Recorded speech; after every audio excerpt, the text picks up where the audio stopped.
Elle dormait paisiblement, sans savoir que la mort se trouvait déjà dans sa chambre.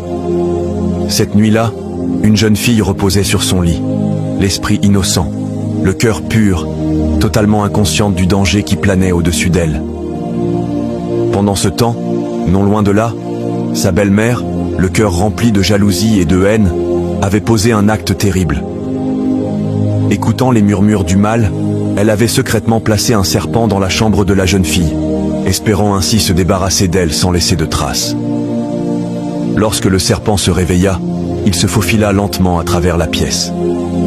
Silencieux, glacial, mortel. Il grimpa sur le lit, prêt à attaquer. Mais au moment où il leva la tête et posa ses yeux sur la jeune fille endormie, quelque chose d'invisible sembla l'arrêter. Il s'immobilisa, comme retenu par une force qu'il ne comprenait pas. Contre toute attente, le serpent recula. Il descendit du lit et quitta la chambre sans lui faire le moindre mal. Il se dirigea alors vers la pièce voisine. Là, la belle-mère dormait profondément, persuadée que son plan allait réussir. Mais cette fois, le serpent ne s'arrêta pas. Il sembla se transformer, devenant plus agressif, plus gigantesque, plus violent. Il attaqua la belle-mère avec une fureur inouïe. Elle tenta de se défendre, de crier, de fuir, mais il était déjà trop tard. Cette nuit-là, elle perdit la vie. Cette tragédie fut la conséquence directe de sa propre malveillance. Elle avait voulu nuire à une innocente, mais la justice divine ne tarda pas à se manifester.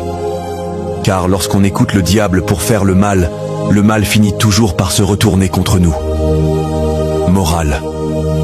Si tous les humains, et même le diable, se liguent contre toi, sache qu'aucun mal ne pourra t'atteindre, à moins que Dieu ne l'ait permis. La protection divine est plus forte que toute sorcellerie, plus puissante que toute haine, plus grande que toute intention malveillante.